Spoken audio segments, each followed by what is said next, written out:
Imagine these are your smiley teeth. Imagine कीजिए कि ये आपके स्माइली टीथ हैं. Look how beautiful they are. Hello everyone, welcome back to our channel and welcome back to the series on dental prevention.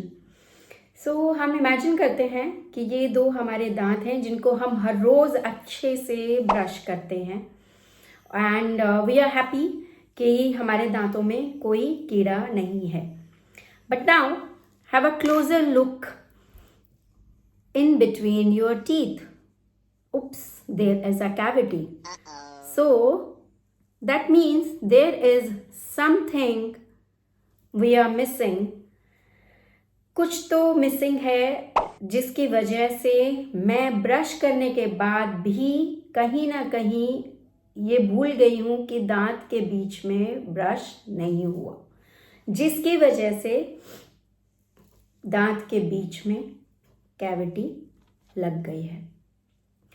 और जब ये cavity outer surface of the tooth enamel से inside dentin में जाती है, ये बहुत जल्दी से प्रोग्रेस करती है. डेंटिन से ये नर्व पे जाती है, डेंटल पल्प पे जाती है और हो सकता है आपको जब तक सिम्टम्स भी ना आए, हो सकता है आपको दांत में दर्द भी ना हो, लेकिन ये कैविटी आपको नहीं दिखी.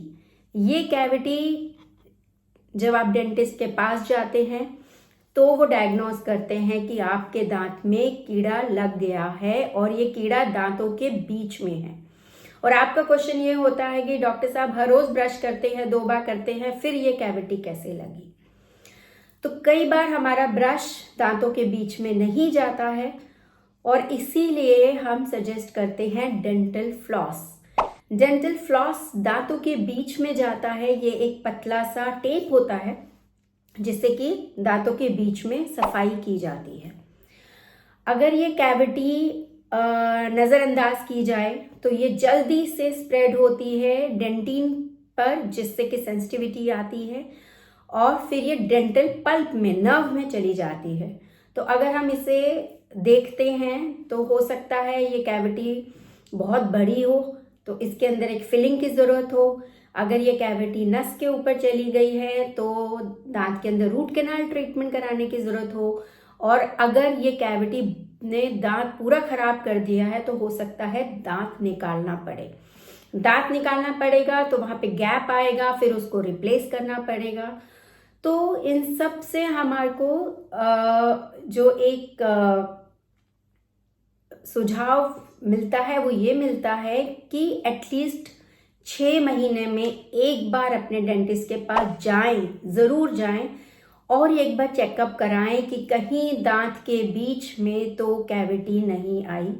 जो मेरे सुंदर दांत दिख रहे हैं सामने से, कहीं उनके बीच में तो कैविटी नहीं है, कहीं दांत बीच से तो नहीं गल गया है.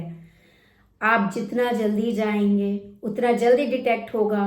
हो सकता है डेंटिस्ट आपको कुछ रीमिनरलाइजेशन टेक्निक्स बताए या वो अपने डेंटल ऑफिस में अप्लाई करे, जिससे कि आपका दांत बच सकता है.